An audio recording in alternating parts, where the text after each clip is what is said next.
Morning. Welcome to Advancement Training Session 3. Okay, so the sessions we're going to cover are the latest giving trends, 5 points to ponder, building a gift table, and setting the appointment. So let's get started. Let's start with the latest giving trends. Overall giving is moving towards the ultra wealthy, and I'll build some points as we walk through this part of the presentation. Baby boomers are born between 1946 and 1964, are currently the wealthiest generation on the planet. Now, what are the ages of these people? Of course, if you look it up, you can figure this out yourself. But it's people that are 78 years of age, the oldest, and the youngest would be about 60 years of age. Their mean net worth falls between 970,000 and 1.2 million. The reason I'm saying this is because I just wrote an article for our company newsletter about why you should include baby boomers in your portfolio. And I'm going to prove to you why this is so important as you move forward in your fundraising efforts. More than 10,000 baby boomers are turning 65 every day, and that's going to be over the next 20 to 30 years. So they hold the overwhelming majority of wealth in the USA. Estimates are baby boomers hold roughly $59 to $68 trillion. The boomer generation is expected to leave a significant amount of money to their millennial children. They will leave more than $68 trillion to their offspring. Now, what's a millennial? Millennial born between 1981 and 1996. So the youngest would probably be about 28 years of age. The oldest would be probably in the mid 40s. I want to talk to you a little bit about that because I think you've got to understand that the baby boomer, and we're going to mention this again, baby boomers are going to leave a lot of their money to the millennial children.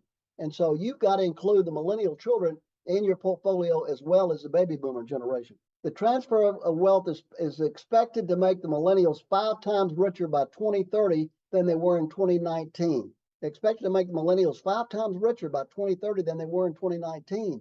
Why wouldn't you include millennials in your portfolio? Right now, they don't have a lot of resources. They don't have a lot of wealth, but eventually they will.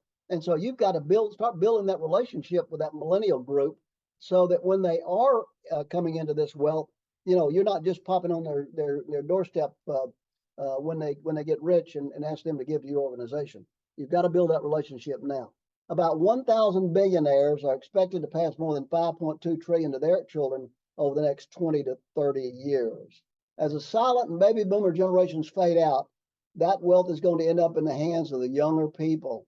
The younger people, the silent generation born before 1946 and the boomer generation 1946 to 1964, as they fade out, their wealth is going to end up in the hands of younger people.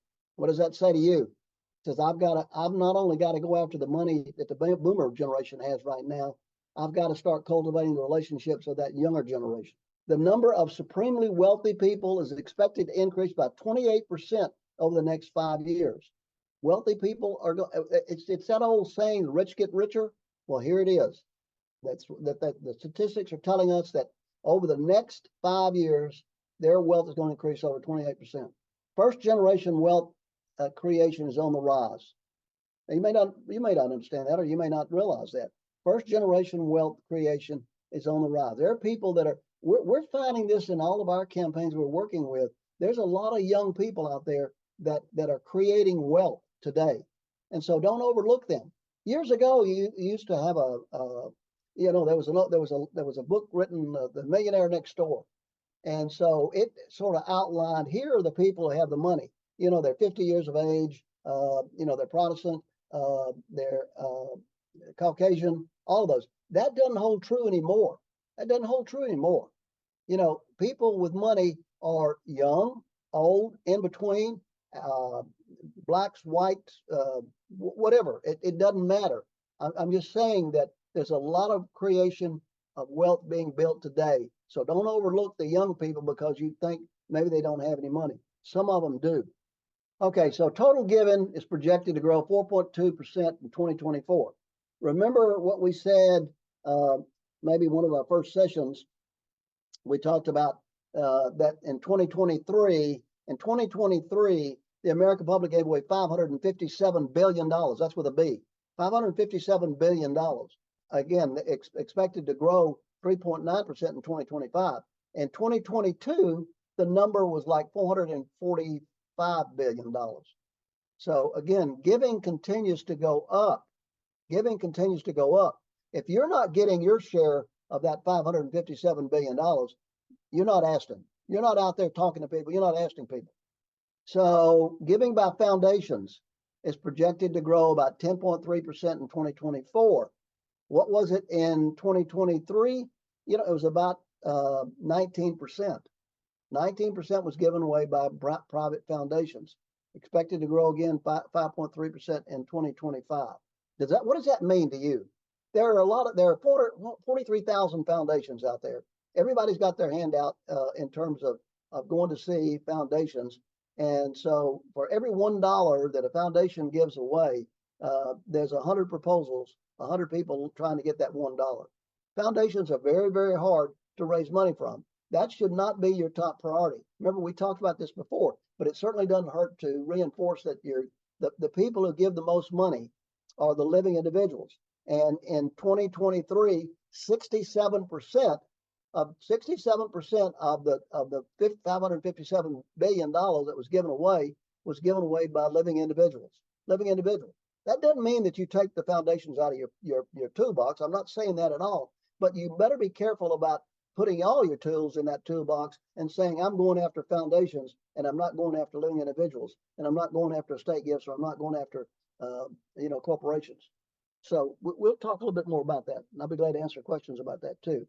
So giving by states, they're projected to grow about 2.7% in 2024, about 5.5% in 2025. And they make this statement, that this is the most unpredictable of all categories. And so in 2022, of the $557 billion that was given away, about 8% came from wills and bequests. There's no reason why you shouldn't be getting wills, you shouldn't be getting estate gifts. And the reason you're not getting estate gifts is because you're not asking for them. Now, I'm not trying to make you an expert in that area. You don't have to be an expert in that area. All you have to be able to do is to realize that when people get to 60 years of age, you should be asking them to consider putting your organization in their estate plans. Remember my saying? I've said this. If you don't remember that, write it down.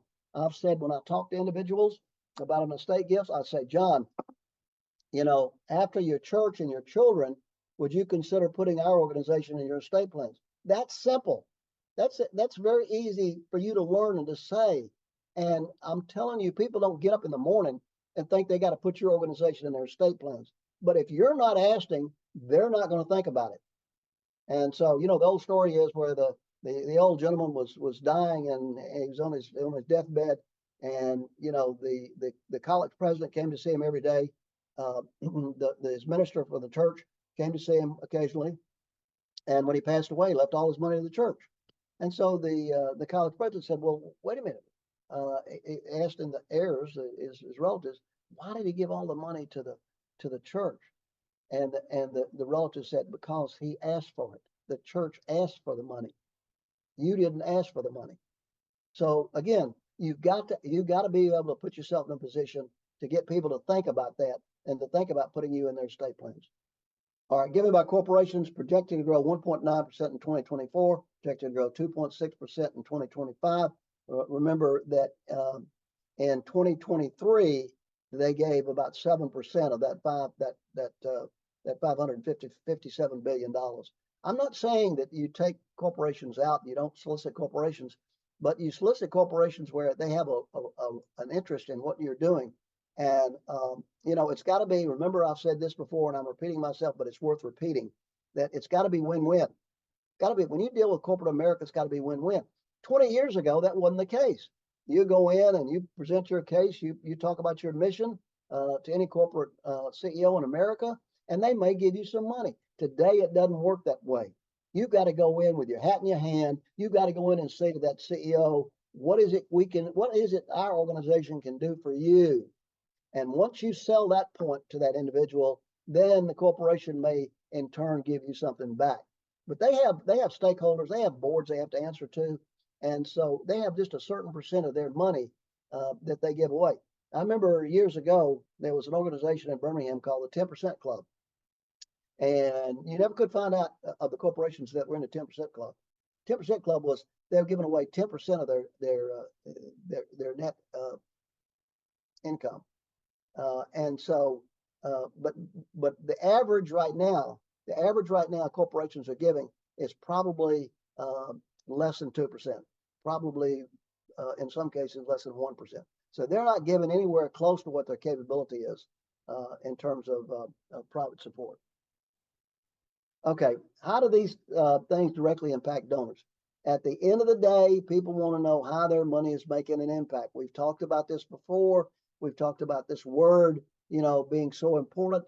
Those 6 letters are so important to you, and you have to use it every opportunity you have when you're talking to individuals about making a gift to your organization. You have to tell them the impact their gift is going to make. And so what I like to do too, when I'm doing stewardship calls, and thanking people for the gift they've made, I always say, John and Mary, I want to thank you for the impact your gift has made on our organization.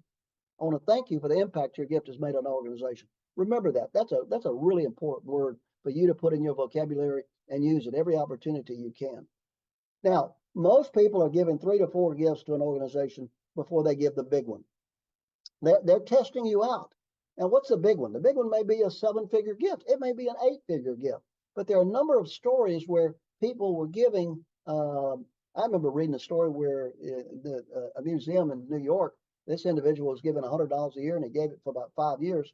And he had tremendous capability. And so he eventually, in year number 6, he gave him an 8-figure gift. So again, people are looking at your organization. They're wanting to know who you are, what you're doing, and are you doing what you say you're going to do? And they're checking the credibility of the organization this way. What should nonprofits do? Don't be distracted by election results or road bump in the economy. That's going to come. Don't let that affect what you do. I keep talking about the mission of the organization. You should know the mission of your organization. And the mission of the organization would be 16 words or less. But, and the board should know the mission of the organization, but focus on the mission of the organization. That's what drives the organization, is that mission. Don't allow things you can't control to distract you away from your mission, 5 points to ponder. Number 1, there are 3 reasons why campaigns succeed: leadership of the board, leadership of the president, leadership of the campaign chair. Now, what do I mean by leadership of the board? The board has to give, and they have to be 100% in giving to your organization. Now, there are some organizations that want to ask the board a specific dollar amount. That's fine, as long as you tell board members up front. This is the requirements to be on the board: $1,000 a year, $500 a year, whatever that dollar amount may be. But you're telling them up front. You're not bringing them on the board and then all of a sudden springing on them, say, now we'd like the board members to do $1,000 every year. You got to tell them up front. And when the boards approve a campaign, it's got to be 100%. It's got to be 100% an approval, unanimous approval. It cannot be a 6-5 vote. It cannot be. So the leadership of the board is very important as you succeed in campaigns or any fundraising effort. It doesn't necessarily have to be a campaign. What about the leadership of the president, or leadership of the head of the school, or leadership of the executive director of your organization? What's his or her role? His or her role is they have to make a time commitment. They have to make a time commitment to this because when you go out to see individuals and you're asking them for leadership gifts, they want to talk to the decision maker. Who's the decision maker? It's the president. It's the chair. It's the head of the organization, the executive director, whomever it may be. They want to talk to that individual. That person needs to be present. I was at a university last Thursday, and we were making a presentation. The president of the university sat in the meetings all day long. He sat there the whole day and was very instrumental in helping make those asks. That was important. And he said, it's important to me. He's got to make it a priority. And he did make it a priority. And anyone that gets into this position has to say, hey, this is my number 1 priority if you want to succeed in a campaign. The leadership of the campaign chair, it's got to be, that individual's got to make a major gift. Major gift. You select that chairman based on his or her ability to make a leadership gift. you know, you're not looking for a worker bee. You're not looking for somebody that knows everybody in your community, knows everybody in the school or the organization. You're looking for someone who can make a major gift. And we do feasibility studies, and they come back and give us a number. This individual gives us a number in a feasibility study, and they give us a pretty high. Let's say they give us 50,000 to 100,000. Then we come back in the campaign and we select them to be the chair. We find almost 100% of the time that number goes up. The number they gave us goes up, significantly goes up. So that campaign chair has got to make a leadership gift. Now, I mean, some people say, well, you know, they need open doors for us. That's fine if they will do that. Most won't even do that. So the number one responsibility or the priority for a campaign chair is to give, to set the pace, set the standards high. But you know, anything beyond that is icing on the cake. That's icing on the cake. So if you get them to open doors for you, you know, if you get them to go on meetings with you, which is rare, then you know, feel like you've made that's a plus. Okay, the Better Business Bureau in a recent study found that 70% said trust is essential before making a donation. Now, why is that? That's a really interesting point. That trust is so important. So, what is trust? I went to Webster's dictionary, and I said I looked it up. It's firm belief in or confidence in the honesty, integrity, reliability of an individual. So how can you build that? You've got to build the trust before they're going to make a don. That doesn't mean they're not going to make a small donation. They may, but they are not going to make a big donation without having that trust in you. And then the other point that I thought was really interesting was fewer than 20% of Americans said they highly trust charities. Highly trust charities. Why is that? Ask yourself that question. Ask your organization that question. Ask your board that question. Why is it that 20% fewer than 20% of Americans said they highly trust charities? Somebody's not doing a very good job of building trust within the organizations. You know, is it all about money? And I think it's got to be beyond that. It's got to be more than just money when you're out there talking to people. Remember, I talked about this earlier. You've got to have a genuine interest in that individual. You've got to be able to build that trust, build that reliability over a period of time. And you know, some people are going to give to you, some people may not. But that doesn't mean that you, when you see them in the store, you don't say hello to someone who never made a gift to you. But again, I think that's a really interesting point that you need to bring up to your board sometimes. That fewer than 20% of Americans said they highly trust charities. Okay, campaigns must benefit everyone. What do I mean by that? What campaigns must benefit everyone? We go into schools or private schools. I'll use this as an example. We go into private schools, and let's say they're trying to raise $1 million, and they want to build a new gym, or they've got several projects that they want to raise money for. Well, then I ask that question: is it benefiting everyone? Now, I don't mean equally. I mean, everyone has to benefit, because if you come to see me and you're asking me to make a gift to your campaign, and I've got a third grader and a sixth grader in that school, I want to know how it's going to affect my children. I don't care about your children. I don't care about your children or anybody else's children. I care about mine. Now, again, if I'm not saying this has to be an equal benefit by everybody, but everyone has to benefit from the campaign in some way. So keep that in mind if you start talking about a campaign or some kind of a major gift initiative. Everyone's got to benefit. Make donors feel they're part of something big and special. You know, you may say, well, this is not very important. It is important. It's very important. If you want someone to make a big gift, a large gift, a gift that's transformational, you've got to make them part of something big and special. Now, you know, people that have been giving to your organization over a number of years, they're going to give to you, and they may not. They're going to give maybe a token gift or a smaller gift. But if you can make them feel special, if you can make them feel something part of something big and special, then they will certainly be inclined to maximize their gift. Now, how do you do that? You know, You got to get them involved. And what do we talk about? We talk about that basic principle. You get people involved, they get committed, and the dollars follow the commitment. So you got to get people involved, and you got to make something big and special. That's where we talk about some of the qualities of a fundraiser is creativity. You got to be creative, and working on that big and special part for donors is really important. Organizations must develop a strong communication plan. You have to communicate with your donor base. You have to communicate if you expect them to give back to you. Now, we do a feasibility study. We ask that question. Is the organization communicating with you? And we say, excellent, very good, good, average, poor. And if we find that number to be low, and we got some examples of that, the stronger that communication number is, the more likely they are to contribute to your organization, and the more likely they are to contribute a major gift.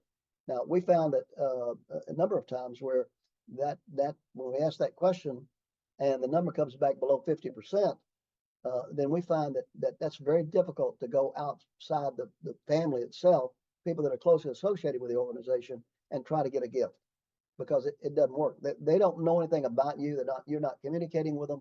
And so you have to have a communication plan. What is that communication plan? Are you doing newsletters? You should do a newsletter. I don't think it has to be anything elaborate. You've got enough equipment in your office, I'm sure, to put something together and send it to them. Now, how do you send that newsletter? Do you mail it to them? Do you email it to them? Maybe you do both. Maybe you do both. Maybe you send it as email, and maybe you send it as in the mail. Because there's some people, the older generation, that silent generation, maybe some of the boomer generation, they prefer hard copies. Some of the younger generations, they don't open mail. Everything they do is through the email. So the point I'm trying to make is you've got to communicate with your constituency base on some regular basis. And that's why we talk about stewardship is so important. People that have made gifts to your organization, you got to call them. I'm not concerned about the dollar level of that gift, because people can always give you more and will give you more if they're appreciated. And if you're communicating back with them, again, I've talked about it before, and I'll talk about it again, I'm sure. Call someone, and you probably won't get them on the phone. You'll leave them a message, and you want to say, hey, John, I just want to call and thank you for the gift you made to our last fundraising effort. It's made a great impact on our organization. Thank you. And hang up. That goes a long way. That goes a long way. And so keep that in mind when you're talking about communicating with your constituents. If you're not communicating, I can assure you, if you're going out to try to raise money, you're not going to be successful as if you communicate. That's got to be part of your overall plan. All right, let's talk about building a gifts table. I always like to include this in my sessions, because this is where you start. This is where you start when you're talking about trying to do a major gift initiative, trying to do any kind of a fundraising effort. You start by building a gifts table. That's important.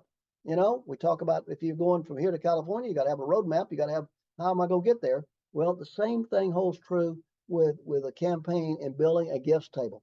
So let's take, for example, that you want to raise $1 million. So how do you start off? You take that $1 million and you need a lead gift of at least 20%. We should say 20 to 30% is a lead gift. So you need one gift at 200,000. Then you double the number of gifts you need, and you divide the dollar amount by 2, and you reduce it down. So you need one gift at 200,000. You need 2 gifts at 100,000. You need 4 gifts at 50,000. You need 8 gifts at 25,000. You need 16 gifts at 10,000. You need a number of gifts under 10,000. Now, here's the point. You really need 3 prospects for every gift you need. So up here at the top, that one gift, you need 3 qualified prospects. And the same thing all the way through. And I'll show you this in just a minute. We show you the populated gifts table. But this is how you build a gifts table. Does that mean that at the end of the fundraising effort, in whatever period of time that you set it on, that you're going to meet every one of these goals, every one of these gifts needed in each one of those categories? No, it does not. And rarely do you do that. But at least it tells you, and this is what you want to share with the board, with your board, because they don't realize.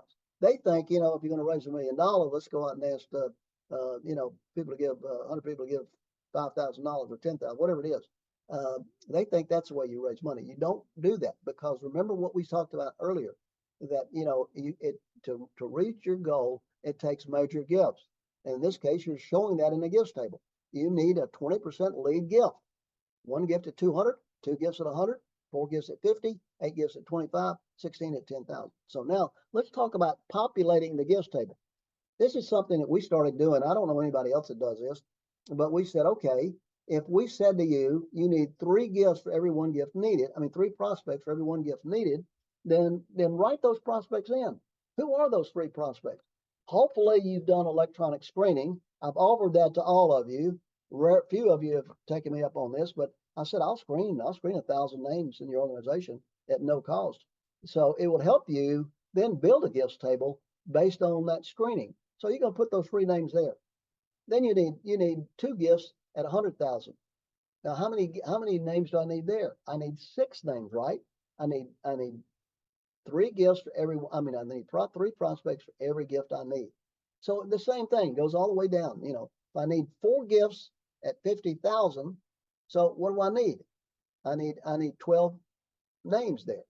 That gives you a working goal to who am I going to see, and how am I going to raise this money. So keep this in mind. This is the philosophy that you follow. You need 3 prospects for every 1 gift needed. All right, now we're coming on the hard part. Setting the appointment. This is the difficult part of this business, and most people don't do a very good job with it. Most people get frustrated. They don't spend the time trying to set the appointment. And what we've said before is, I've said if you get the appointment, you're 80% there. You get the appointment, you're 80% there. Now, well, what does that mean? That tells you that, if you set that appointment, you're almost there. But you got to spend some time to do that. You can't spend 15 minutes trying to make appointments. You got to spend more time than that. So let's talk specifically about this. So understand your prospective donor. They're at work or they're at home. They're not waiting to hear from you. I'm sorry. You are an interruption. You are an interruption. That's why they don't like those cold calls coming in. They typically don't take them. They're very busy. Don't ask if they are. I never call and ask someone, is this a good time? Hey, John, dear John, is this a good time to talk? I never say that, because if you call me and ask me that question, I'll say, yeah, it is a bad time. So hang up. Don't ask them that question. Many others seek appointments with them. And so you got to understand that everybody's looking for them and everybody's trying to get on their schedule. Everybody wants to get in front of them. So they have to want to buy you before they'll buy what you have to say. They'll have to buy you before they'll buy what you want to say. That's a really important point to remember. Setting the call, calling 3 to 5 days in advance. Be brief. Be brief. What does that mean? That means be brief. That doesn't mean get on the phone and start talking to them. The longer you're on the phone, the more you're on the phone, the less likely you are to get that appointment, because they're going to say to you, well, just tell me what this is about. I want to talk to you about organization in school. Know that what your talking points are, and we're going to talk about this in just a minute, but you can have a script of what you're going to say. You don't memorize that script. You don't necessarily read that script, but it certainly gives you the bullet points to talk about. So you want to, because they're going to say to you, is this about money? Is this about giving money? So what are you going to say? Tell you what I say. I say, not at this meeting. I didn't say, no, this is not about money. I said, no, this is not about money at this meeting. I'm honest. You're not going to, you can't trick someone. Lunch meetings everybody wants to go to a lunch meeting. I don't know why. Development officers, they all want to take people to lunch, or they want to take them to breakfast, or they want to take them to dinner. What happened to have a meeting? What happened to, did you have a meeting in their office or in their home? What happened to those kind of meetings? And lunch meetings are very difficult. Lunch meetings are very difficult. because you get to a lunch meeting, and one of my sessions we're going to talk about my 5 steps. You don't have time to get into anything because it's all about the small talk. Small talk lasts forever. And then you got just a few minutes before the end of lunch to bring up what you want to talk about. So I don't really like lunch meetings. Or breakfast meetings or dinner meetings. Now, if it's more of a social, you're trying to cultivate a relationship with someone, and you don't have a much of an agenda for this meeting, then okay. But not when you're trying to accomplish something where you want to ask someone if you can bring a proposal back to them. Also, indicate who all will be there at the meeting. So if you show up with 2 other people, or if you show up with 1 other person, that's not good. You want to let them know, I'm bringing the president with me, or I'm bringing a board member with me, or I'm bringing John Smith with me. Let them know ahead of time who's coming to the meeting. Don't surprise them. All right, staying organized is critical in setting the appointment. Staying organized. What do I mean by that? I mean, let's say you're going to make your calls on Monday morning, and you're going to call from 9 o'clock to 11 o'clock, or whatever 2-hour block you've got there. You got to be organized. You got to make notes. I'm calling this individual. I always, when I have a Zoom call with someone, I have my office prepare a bio on that individual, and I read that bio, and sometimes that certainly helps me with my conversation with the individual I'm about to get on the Zoom call with, or about to talk to on the phone. You can do that too. You can do bios on everybody that you're trying to set an appointment with, and there may be something in there. This person has this particular hobby, or whatever it may be. It allows you to sort of talk to them a little bit about that. Okay, prepare accurate itineraries. Know what you're trying to do. Know when you're trying to set the appointment. Don't go in and ask someone, I'm going to be in your area, next week, and do you have any time to meet with me? I never say that. If you're calling me saying that, well, what about other people? You meeting with other people? You're talking to other people about this? Why just me? I always talk about, I'm going to be in your area, and I have 2 o'clock on Tuesday, and 10 o'clock on Wednesday available. Now, your calendar may be wide open. There may not be any times on there, but at least you're letting them know that you're busy too. And so that's really, to me, really important. So on your interior, include the time, prospect name, location, address, phone numbers, notes on parking, and any other special notes about that prospect. You're going to do your research. You're going to know something about that individual before you get on that phone and start making that appointment. Now, I'll tell you this: if I had the secret of getting appointments, I'd be rich, but I don't. And so you're going to have to figure this out yourself. And there are a number of ways to get an appointment. And you can certainly pick up the phone and call. That seems to be what a lot of people do. You can send them a text message. You can send them an email. There are a number of things you can do to get that appointment. Okay, so setting up the appointment. Show a genuine interest in the person you're calling, as well as support for your organization and its mission. This is something you can do or not do. I found that sometimes this works, sometimes it doesn't. Mail a reminder card a week before the appointment, but don't include the phone number, as that makes it easy for them to call and cancel if you want to do that. Always keep a mirror in front of you during your calls. Always smile. Do you don't think that's important? That is important. And here's another thing I found that works. Stand up when calling. Stand up when calling. And again, smile when you're calling on the phone, because that certainly, even though you're not on a Zoom call, you're on a telephone call, that comes across. All right, establish your calling hours. Avoid Monday mornings and Friday afternoons unless they've proven otherwise. Try reaching office execs early in the morning or at the end of the day. So when I'm calling an office, and I'm calling John Smith, who's the president of a company or whatever his title may be, and one of the things you have to get around is the gatekeeper. The gatekeeper is someone that works for him, that is protecting his time or her time, and won't let you get through. One of the things I've done is I will call and say, when I reach the secretary's name, and if I know her first name, I like to call her by her first name if I can. But I always say, hey, Mary, is John available? Now, I may not know John, but I'm calling him by his first name because that indicates that I may know him, and maybe I do know him. But I'm trying to give her trying to get her to put my call through to him. You know, track your hours spent, including start and stop times. How long is it taking you to get an appointment? You know, tweak your hours.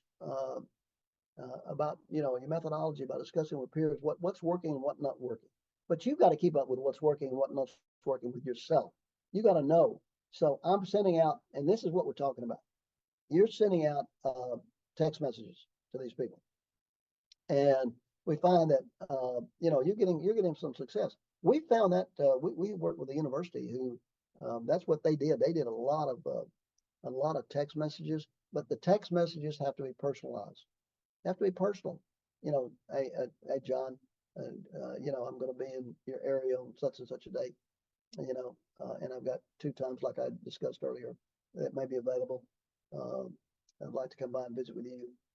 So keep up with what works and what doesn't work. I had an executive director or president of a hospital, nonprofit hospital, who told me, she said, Jerry, I always send a letter out first before I start calling. You might try that. We've had people that have been successful in that. She sends a letter and says, hey, who she is.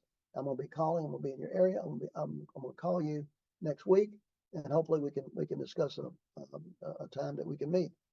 So again, there are a number of ways that you can do this. So keep that in mind.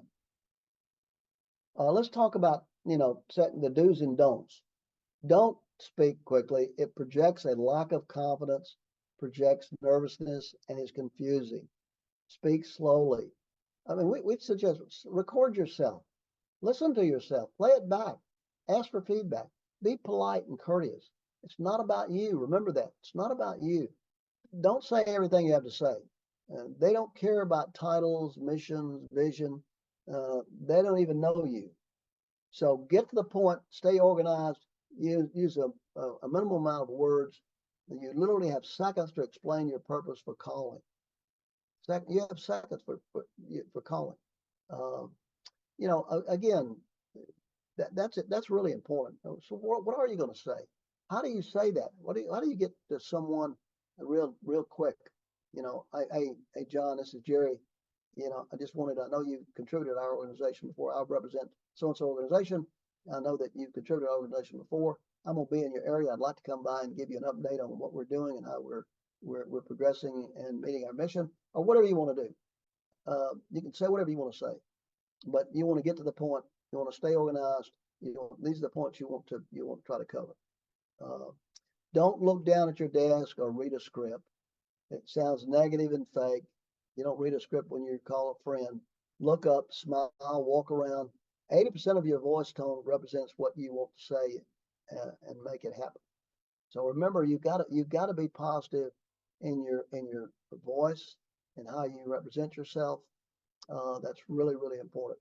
Now, one of the metrics that we put in place with the clients we work with is we tell you should make 100 calls. You should make 100 calls a week. And so we say, oh, that's a lot, Jerry. That's not a lot. That's 20 calls a day. You can make 20 calls in 15 minutes, 30 minutes at most. I remember talking to a new development officer, and we were talking about the number of calls you have to make. He said, Jerry, I just came out of the insurance business. And we called 600. We made 600 calls a week. So the phone doesn't bother me at all. I'm saying to you, and most development officers are afraid of the phone. They're afraid of the phone. They think that phone weighs a ton. They can't pick the receiver off the phone or pick up the cell phone and make the call. You've got to make the call. You've got to be able to do that if you're going to get that appointment. But you've got to have a plan. You got to know what you're going to say and how you're going to say it. But I'm going to tell you, the more calls you make, the better you're going to be at it. You may not be very good at first, and that's okay. And maybe you make some mistakes. That's okay. But the point is, if you'll set yourself down and say, I'm going to make 100 calls this week, or I'm going to make 100 calls next week, and I'm going to do it for 3 weeks in a row, then you'll get pretty good at making these calls, and your confidence level will go up, and it will come across on the phone when you're talking to people. So keep that in mind. All right, don't multitask. Don't you lose focus. Don't do something else while you're trying to talk on the phone. Focus on them. Heighten your listening skills. Take good notes. That's really important. And remember, you only have a couple of minutes here. You don't have 10 or 15 minutes. Don't tell them how to build a watch. You need to talk to them quickly, get on and off the phone. Your objective is to set up an appointment, not to tell them everything about the organization. I mean, what we said before. Well, just tell me about what you want to talk about. Well, there's several things I want to talk to you about. There's several charts or graphs I want to show you. It's better if I can sit down with you and visit with you. And I'm gonna be in your area anyway. I mean, you've got to come up with what are the excuses? What are the points people are going to say to you when they get you on the phone? And so you got to overcome those. So start thinking about what's your response. What's your response going to be? Don't get hung up if they throw you for a curve. That's okay. If they throw you for a curve and you don't know the response, then write that down and figure out what your response is going to be the next time that you talk to them. Speak from a script. Don't speak from a script. You sound like a salesman when you're on a script. I remember getting a call from a school, and this girl was trying to get me to make a gift to the annual fund, and I had given to the annual fund every year. She read. I mean, it took her 5 minutes. I know, and I just sit there and listen to her script. And then when she got through, I said, well, I'm going to do what I did last year, but I'll tell you this. If the next person you call, if you'll promise me that you won't read a script or you won't have a script in front of you, you'll just talk to them, I'll double what I gave last year if you'll do that. I don't know if she did or not, but I did double my gift. Again, reading a script doesn't work, and it comes across that way. So use your script as a guideline. I mean, you should have bullet points. You should have bullet points there, what you want to cover, and practice it. Practice what you're going to say. Get your husband or your spouse to listen to you. And the point I'm trying to make here is this is important. If you get an appointment, you're 80% there. Where are you? 80%. So is this important to you in your future in fundraising? Absolutely. If you can't learn this, if you can't get appointments, you won't succeed. You won't succeed in this business. So you've got to have a plan, and you've got to be genuine. You got to be confident. And the only way you're going to do that is to practice. And how do you practice? You get on the phone and start calling people. And certainly you're going to make mistakes. Certainly you're not going to be very good the first time or the second time or the fifth time or the 10th time. You may not, but that's okay. Every time you get on that phone, you're going to learn things. You're going to be better, and it's going to come across. So, don't call blindly without information in front of you. We talked about that a few minutes ago. Mistakes happen, wrong name, area, so forth. Make sure that you know what this person's name is. Maybe he's got a nickname. I remember going into an area talking to someone, and this person's name was William something. And I said, right up front, I said, William, they call you Bill or call you William? I didn't know. And he said, they call me William. I said, okay, great. So I asked that question up front. Be prepared. Know the basic objections that they'll have and your responses. Have calendar dates established. Know their name, their connection to your organization. Again, if they've given to your organization before, that's one of the first things you want to say is thank you. Thank you for the impact you're making on our organization. Thank you for the gift you made. I don't care what the dollar amount is. You want to thank them for their gift.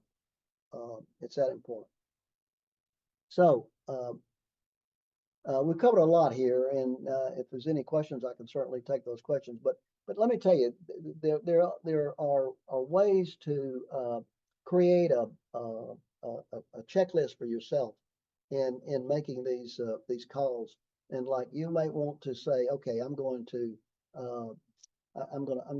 send a I'm gonna call them first. Then if I don't get them on the phone, I don't call them. The second thing I'm gonna do is I'm gonna send them an email. If I don't get a response to the email, I'm gonna send them a text message. If I don't get a response to that, I'm gonna start back on the call again. So you can set up your own criteria of what you're gonna do, but you need to have that organized and put in place. And then maybe there's 4 or 5 different points you want to cover. I'm gonna call first. If I don't get them on the phone, then I'm gonna send them an email. If they don't respond to my email, I'm gonna send them a text message. Then maybe the 4th point is I'm gonna call them again. Maybe the fifth point is you're starting over again. I'm gonna send them an email again. And then there's a point in time where you have to say to this individual or to your board, I've been trying to call John Smith. I can't get him to respond to me. Does anyone here know John Smith? And someone might say, yeah, I know him. And you have to say, would you call him and ask him to take a call for me? I'm not asking the board member to set up the appointment for you. I'm saying to the board member or the friend or someone who may know him or her, can you ask them if they would take a call for me? That's important. And I'll tell you, there have been a lot of cases where people have made a number of calls, 5, 6, 7, 8, 9 calls to someone and no response. And then the 10th time they take it. I know this. I got a call from this lady at a university, and she was calling to thank me, and she called me. I may have missed some of her calls, but I know she's called me 5 or 6 times. Finally, I said, I've got to talk to this woman. She is so persistent, and I've got to call her. I'm gonna take her call. I'm gonna set up a Zoom call. That's what she wanted. She wanted to do a Zoom meeting with me. So again, what do you do after you've tried about 6 times and getting this appointment? I think you put them on the back burner and you wait a couple of months, 2 or 3 months, and you come back again. I never take anybody off my list because I can't get a hold of them, because I can't get to them. Again, there are ways to get around that. People who know them can help you open the door. So whatever you need to do,